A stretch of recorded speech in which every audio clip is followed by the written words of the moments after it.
Welcome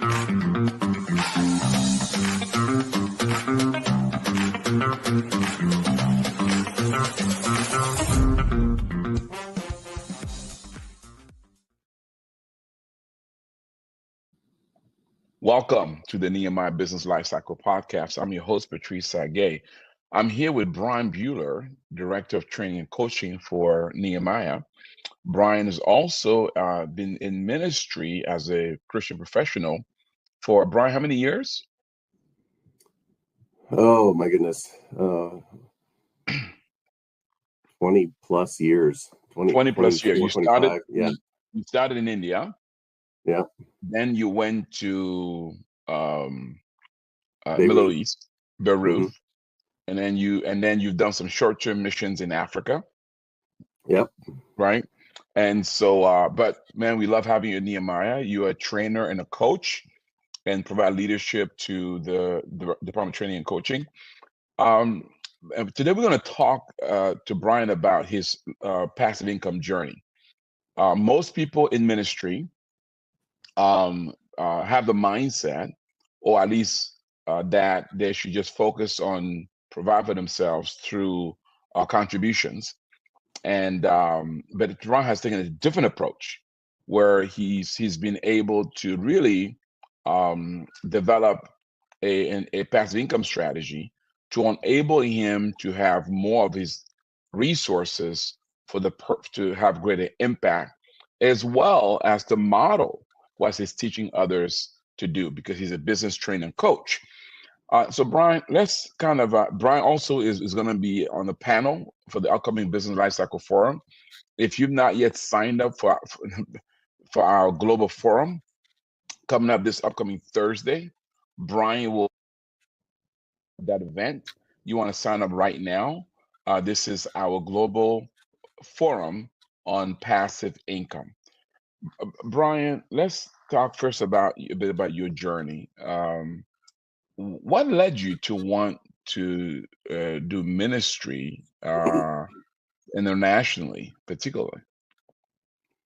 Well, obviously, as a believer, the Bible says go. So I wanted to also go, not build on another man's work. So I wanted to go where people don't want to go. And so that led me to India, because not a lot of people wanted to go there at that time, and then later on Beirut. And by the way, I'm still connected in those areas. I'm still with Reclaim and that. I'm just doing a lot of it hybrid now. And so, and I'm assigned to Nehemiah. And so I just wanted to make that clear out there for anyone who's continuing to support ideas, me. Right? Yeah. Ideas, which is now Reclaim. We just changed our name. Oh, is that right? I did not know that. Wait, isn't this the second name change you've gone through? Or am I mistaken? Well, that's over a long time, I think. Yeah. Okay. Yeah. Okay. So, and so I just had that desire to go. I've had the ability to go. And throughout that time, I was thinking maybe traditional missions or whatever. And then as time went on, I found out my skills and passions and abilities, and a lot to do with computer science, and then eventually business. And so I kind of put all that together and said, well, you can have a unique impact by being, in a sense, a Christian professional, where you utilize those skills to build community and transform lives in these difficult areas, using those specific skills. And then you build a community around that. So that's kind of the process that I've been, continue to go through and continue to modify as I do this, especially with the way things have changed recently. A lot of people are going to a kind of a hybrid mode where there's a lot of virtual access. And so, but that's kind of my why and for wanting to minister in that sense. I felt the calling to that, and God gave me specific abilities, and that's the direction I went. Brian, what's been the greatest joy for you as you've worked out that calling? Well, I think for me, just doing it as a family, and having my wife and kids be able to join me and have them participate in that. Along with that joy, there's also a lot of frustrations or disappointments. There's things I could have done better. but just seeing how my kids are, some are struggling, but others are excelling. And so, it's everyone has a different journey, but just seeing how God has blessed me with them and a wonderful wife, and just seeing how we're continued to process through this journey, through this stage of our life now. But knowing that we brought them up to understand the importance of ministry, of impacting and giving, as far as giving your life to others for the gospel. Wow. When you were a teenager, did you ever imagine that this is kind of what you do? Yeah, but not in this capacity. I always, when my mother would teach me Sunday school lessons before I'd go, and she would practice on me before she would do her Sunday school class, and she would read books like Jungle Doctor and other kinds of things, and I was thinking, I need to go. Wow. So, but I didn't So it think was of it in always this capacity. Yeah. So, And did your wife discover that as you guys were dating, married, or was she with you from the beginning? um, we met officially when I was on my way for a short-term trip, and she, or kind of a midterm trip, and she was coming for short term, and so I started saving a seat for her because I thought, I might want to bring her with me later. So and I thought, well, she seems ministry minded, or wants to help transform lives, and let's see how this goes, because not everybody wants to do that. Not everybody wants to go in these hard places and be challenged like that. And so, yeah, that's how that kind of turned out. Oh, wow. I'm talking with Brian Buhler. He's the director of training coaching for Nehemiah. We're talking about his passive income journey, how he went from just being a traditional minister as a professional, as a Christian professional, overseas missions, and discovering passive income and incorporating that into his whole ministry format, and enabling him to be able to have margin that he might do more impactful ministry. Brian will be a panelist at the upcoming Global Forum on this upcoming Thursday. If you're not yet signed up, I want you to do that right now. You can sign up by going to our website, nehemiahecommunity.com, and go to events. You'll see the Passive Income Global Forum. So, Brian, let's talk a bit about when you discover this idea of passive income, and talk a bit about how that experience was like and why you even considered it. Well, it's your fault. You told us about 2 years ago, since I really want all my coaches and trainers to really, be out of debt and then, embrace passive income, or just, to be able to be self-sustaining. And I thought, he believes I can do it, so I think I'll try. And so I just started Mhm. following the steps, and just changing the perspective of how I think about wealth or whatever, and I'm not really into accumulating wealth, but the idea of having a regular cash flow every month is, appealing. We'd like to be able to have enough to pay our needs, and give generously. So we started thinking about that. We had some debt we had to deal with. We came back and got some more education. We got our master's degree when we transitioned from India, and so there was debt involved there, and kids and other kinds of things, and so that built up, and that was bothering me, and so we started down that journey. Wow. And so, first, it requires such a different mindset. You mentioned, you were never really a fan of, I think the word was, you said, amassing cash. Mhm. And sometimes ministry-minded people or church-minded people, there's this idea of seeing cash accumulation as almost anti-scripture. It's like I should be using everything and not accumulating anything. Could you speak to that and that mindset, and what is it that made you kind of consider otherwise, since that's how most people think? Yeah. Well, you know, it's as true with traditional missions, humanitarian, and other types of groups. All of us go through fundraising. So much like business, you got to find your market, your audience, present your case, and then continually fundraise, which has a lot of good aspects to it because it engages engages people for prayer, all of the important things that are necessary. The challenge also, though, is it's easy to burn out on it unless you can keep refreshing on it. The other challenge is it's not always stable.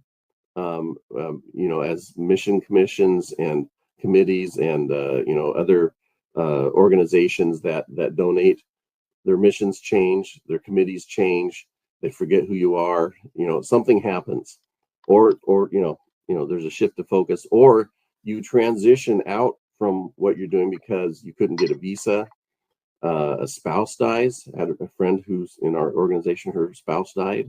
And for other reasons, we came home early from Beirut because my wife's mother had Parkinson's and dementia, and she was an only child. So she had to, we had to come in and pitch in and help not only her, but her father. And so that was a transition. And it's hard for some people to understand, well, are you still doing ministry? You're doing, it's like, it takes extra to focus on that. And sometimes we go, we make a change and it goes out of their scope, which is okay, but it's hard. And so I was thinking, is there another way that we could do this without distracting from ministry, but also create some sustainability? So that is like, oh, man, we're low on funds. Now we got to figure out, okay, how do we do another campaign and raise funds and things, which is true for every nonprofit organization. Nehemiah does this all the time. You're out there, you're campaigning to raise funds and things. But I was thinking, wouldn't it be nice to have something that would have some continual income? And this is where we started talking about passive income. Like, how do we develop that? Can I do that? And so, I went through Nothing But a Jar of Oil, Passive Income Continuum, started going to the Passive Income Life Group and seeing, and it starts again, with your why. Why do you want to do it?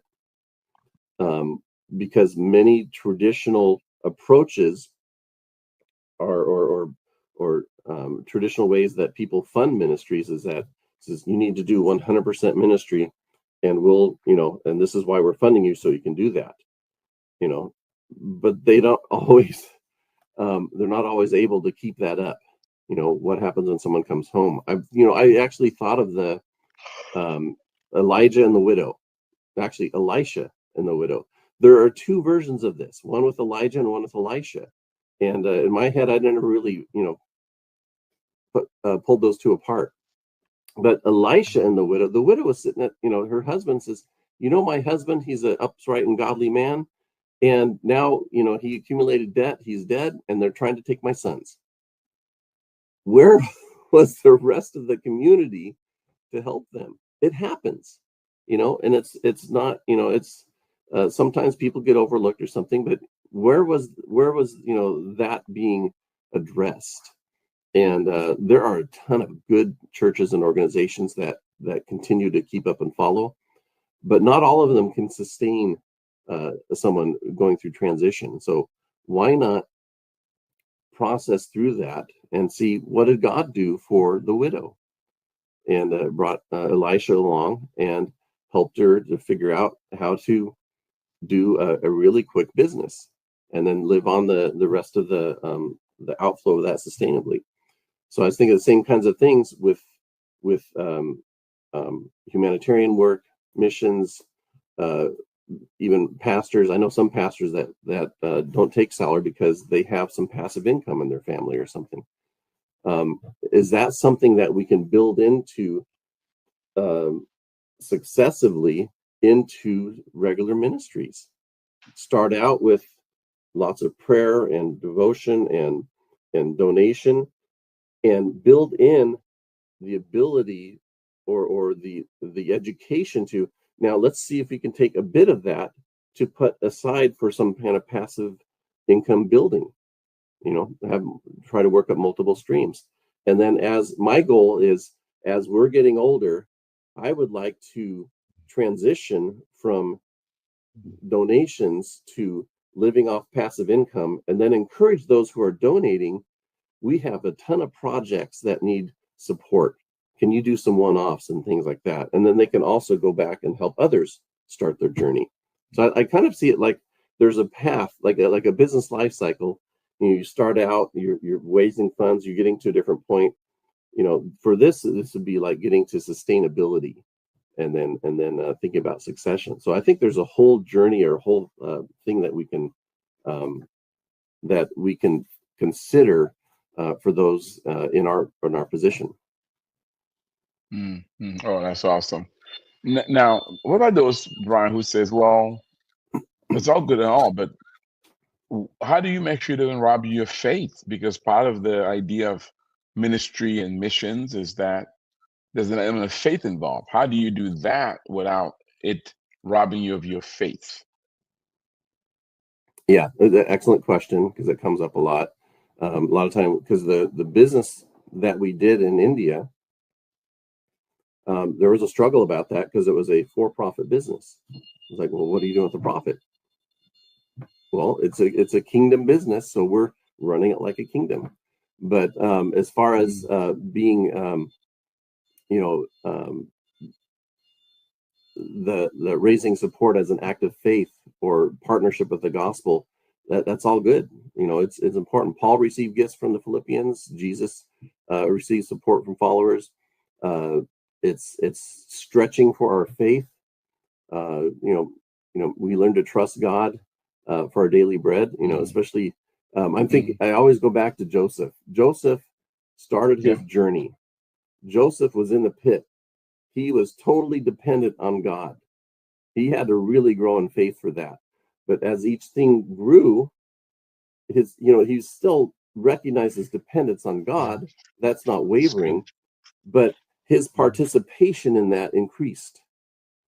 And so as he was becoming a better steward, as you say, his reward was increased responsibility. And so and I would say increased participation. So before, he was just kind of small time throughout, the kingdom, if anything.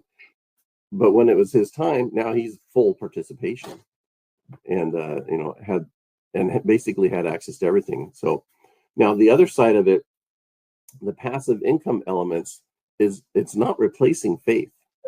To develop income streams doesn't replace faith. It redeems work as another expression of faith. So it can reduce financial pressure that distracts from ministry, extend sustainability in aging or transitional seasons. It can be a model of stewardship or multiplication for those we disciple, as well as allows missionaries and humanitarian workers to remain generous and keep giving. We want to participate in those means as well. So yeah, I can go on, but it's only one podcast. Oh, that is awesome. No, that's so good. That's so good.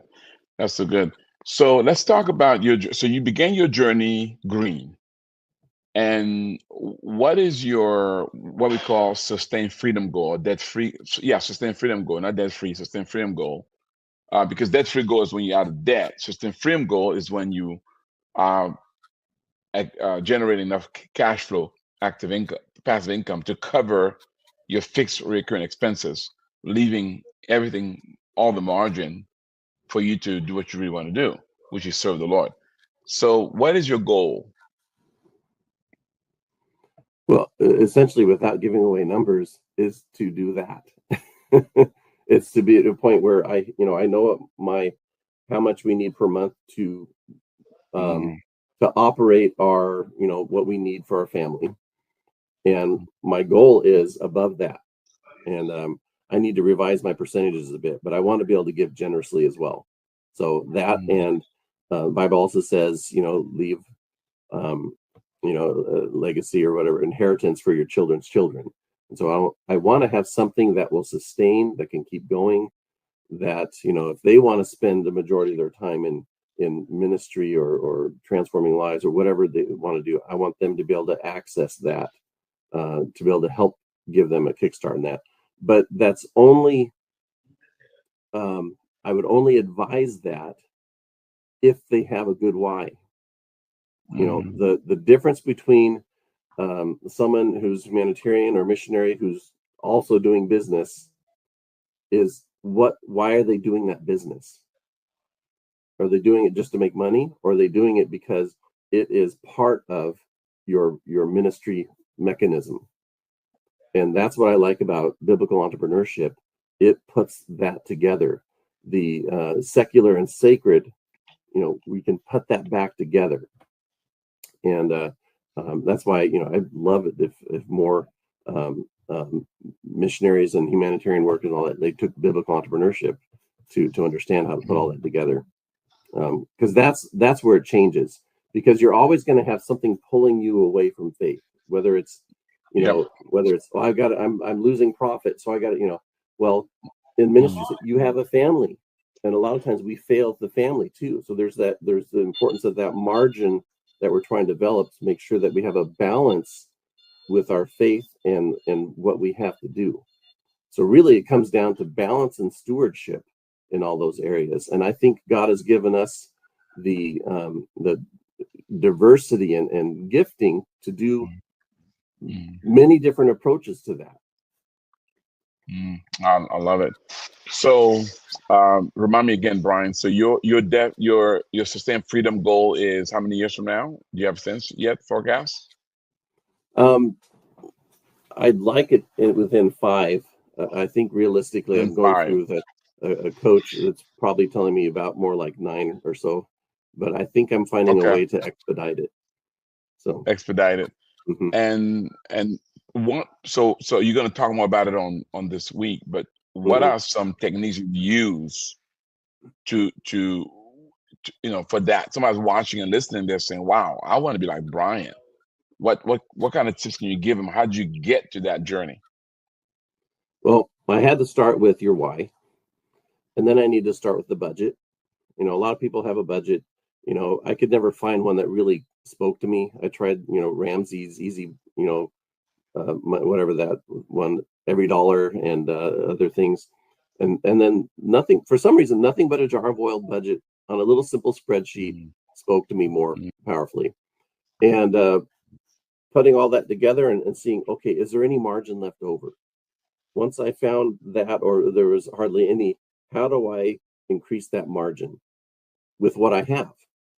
And then so it means reducing spending in some areas, or paying off some debts in some areas because they're taking money out regularly. Changing my understanding of cash flow versus overall wealth accumulation really was a game changer. And so I would look at, okay, my goal is to keep building monthly cash flow. And so I take what little I have. I tried peer-to-peer lending. I ran some of that, and then I would get the principals plus a little bit of interest back. Then I would, do it again. And then part of this is learning about what does cash on cash mean? I still have a hard time wrapping my head around it, but you have better cash on cash if you're using other people's money. So you take out a loan. So, okay, well, that's a bad word in the Ramsey group, but this is not a loan to consume, it's to grow. It's good. And so with the intent, you only take out enough so that you're able to pay it back with the cash flow you have within, like 3 to 4 months. And then you do it again. And then by then, you're starting to build, per se, a snowball of cash flow. And then those are all short-term investments, like 2 to 3 years. I accidentally discovered longer-term investment. I realized part of our debt was cutting into our monthly cash flow. So I got to get rid of that debt so I can have a better cash flow.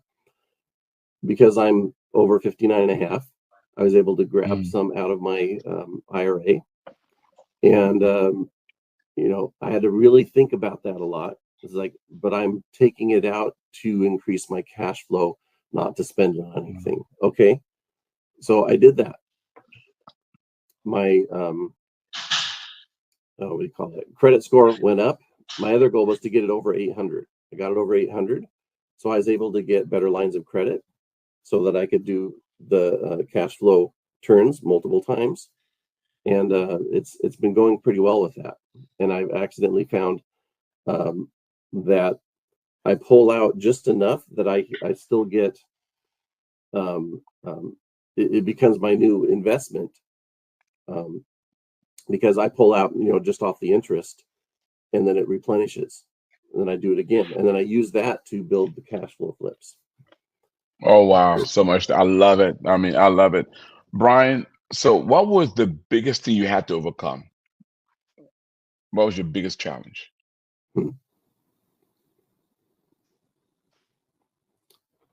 Good question. Well, probably the just buckling down and doing it, because I look back on it and I go, why didn't I do this sooner? Well, I didn't understand it, or I was going, oh, that's something I deal with at retirement or when I get older. It's like, no, I'm teaching my kids now. Wow. So that was the biggest barrier, is just not quite understanding the importance of it enough to do it. So I'd say that would be the barrier. Wow. Again, we're talking to Brian Buhler, the Director of Training and Coaching for Nehemiah. Brian is a passive income investor. So Brian will be one of our panelists this week at the Global Forum. If you want to know more about Brian's story, you want to join that Global Forum, come and talk to him in live and living color, get some insights, learn from him and others as you seek to do your own passive income journey. Brian, why should those who are watching and listening to us right now, why should they come to this Global Forum? Well, not only if you're interested in what more I might have to say from the humanitarian ministry mindset for this, we have a whole bunch of other panelists that have gone through different journeys where the passive income has made an impact in their lives. And so I think at least one of them is going to touch your life. So you should join it. Oh, I love it. Brian, don't leave yet, because I have a few announcements, and then I'm going to come back to you for one other word of advice. Listen, if you enjoyed our podcast and you want to connect with Brian, you can reach out to him. You can go to West Brian. You can go to Nehemiah website. You can Brian at NehemiahEcommunity.com. Brian is also a coach. He can coach you through this process. He can coach you with your business. He's also a certified trainer with Nehemiah as well. So go to Brian if you want to know more about connecting with Brian and learning more from him. If you've enjoyed our podcast and you says, wow, I would like to know I really enjoyed it, and I want to share this with others, we encourage you to. Somebody who needs to start a passive income journey, somebody who's in ministry and need to hear from somebody else in ministry. When we say ministry, meaning they're working a part of a nonprofit mechanism to care what God's called them to do, and you want them to know more about Brian, share this podcast with them. Put it on your Facebook, put it on your LinkedIn, put it on your on your Instagram, whatever platform you use. Share this with others that they may too be inspired to begin or accelerate their own journey. If you want to learn more about Nehemiah, how we can come alongside you, provide you with coaching, training, and for you to be part of this community, I want you to visit NehemiahEcommunity.com, NehemiahEcommunity.com. There you can learn about our training program, biblical entrepreneurship, passive income, serve with love, passive income continuum. You can learn about our coaching program. We have one-on-one coaching, we have group coaching, our business success accelerator. You can also learn how to become a part of this community. Listen, there are benefits. Membership does have its privileges. So join in. We have over 5,000 members from Asia, from Africa, from Latin America, from Europe, from North America, where we all collaborating together as we all seek to achieve sustained freedom. And of course, sign up for this week and attend the Global Forum and join us as you will learn from Brian and others about how you can begin your own journey or accelerate your journey. Brian, before we leave, there are people watching and listening. They're saying, Brian, but you don't understand. I don't make a whole lot. I'm not even sure how I can begin this process. Uh, what would you say to those people who their excuse is, I don't make a whole lot of money. I don't even know how I can start this process. What advice would you give to them, Brian? Do it anyway. You start small, biblically, be faithful in the small things. And,